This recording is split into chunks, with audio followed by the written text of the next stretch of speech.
कोरोनाने मरण पावलेल्या व्यक्तींचे नातेवाईक सुद्धा त्यांच्या मृतदेह ताब्यात घेण्यास पुढे येत नसल्याचे पाहून जनसेवा हीच अल्लाहची इबादत असल्याचे ब्रीद वाक्य समोर ठेवून अकोल्यातील कच्ची मेमन जमात ट्रस्ट राष्ट्रीय आणि सामाजिक एकात्मतेसाठी मुस्लिम संघटना पुढे सरसावलेली आहे। या संघटनेमधील मुस्लिम युवकांच्या पथकाने गेल्या 8 महिन्यांच्या काळामध्ये अशा 400च्या वर कोरोनाने बाधित झालेल्या मृत व्यक्तींचे अंतिम संस्कार त्यांच्या रीतिरिवाजाप्रमाणे अंतिम संस्कार करून एक नवा आदर्श निर्माण केलेला आहे। नोव्हेंबर 2019 मध्ये चीनच्या प्रांतास जन्मास आलेल्या कोरोना महामारी अकोलामध्ये सुद्धा येऊन थडकली। अकोला कोरोनापासून सुरक्षित असल्याचा दावा जिल्हा प्रशासन आणि आरोग्य विभाग करीत असतानाच 7 एप्रिल या जागतिक आरोग्य दिवस धोरणाने अकोलाचा दरवाजा ठोठाविला। त्या दिवशी जिल्ह्यातील पहिला रुग्ण आढळून आला। पाहता पाहता अक्राळ विक्राळ रूप धारण करण्यास कोरोनाने सुरुवात केली। 12 एप्रिल रोजी कोरोनाने अकोला जिल्ह्यातील पहिला बळी घेतला।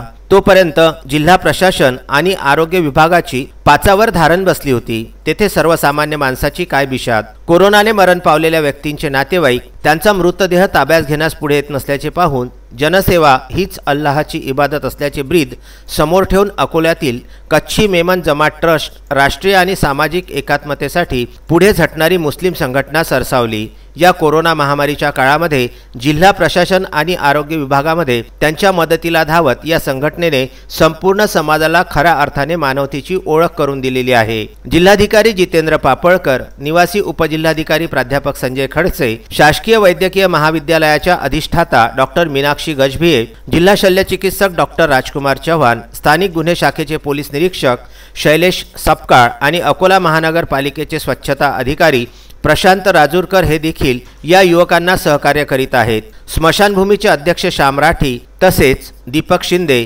मासूम शाह कब्रस्तान संस्थाचे अध्यक्ष माजी मुदामभाई यांचेही पाठबळ त्यांना मिळत असून जिल्हा प्रशासन आणि आरोग्य विभागासाठी हे युवक हक्काचे आणि इतर सर्व समाजातील युवकांसाठी आदर्श ठरलेले आहेत। अकोल्यामध्ये कोरोनाच्या आगमनाच्या अगदी पहिल्या दिवसापासून कच्ची मेमन जमात ट्रस्ट ही संघटना संकट काळामध्ये कोरोनाग्रस्तांच्या आरोग्यासाठी आणि कोरोनाने मरण पावलेल्या व्यक्तींवर अंतिम संस्कार करण्यासाठी अग्रेसर राहिलेली आहे। जे मानवतेचे कार्य ही संघटना गेल्या 8 महिन्यांपासून इमाने इतबारे आणि कोणत्याही अपेक्षा न ठेवता करीत आहे, त्याद्वारे या मुस्लिम युवकाकडे समाजाचा जो दृष्टिकोन आहे तो मानवतेचा दृष्टिकोन होत आहे। यामध्ये प्रामुख्याने जावेद जकारिया, तन्वीर खान, साबिर कुरेशी, आसिफ अहमद खान, अजीज खान, नदीम खान, शेख इरफान, बाबाभाई, जावेद खान, शाहबाज खान, वसीम भाई, समीर खान आदींचा समावेश असलेल्या या पथकाने पॉझिटिव्ह आणि निगेटिव्ह रुग्णांवर मोफत उपचाराचे कार्य करतानाच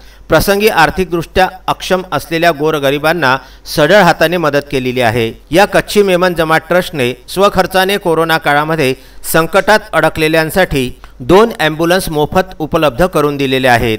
खामगाव येथून विदर्भ न्यूज करिता वरिष्ठ पत्रकार मोहम्मद फारूक यांचा हा वृत्तांत।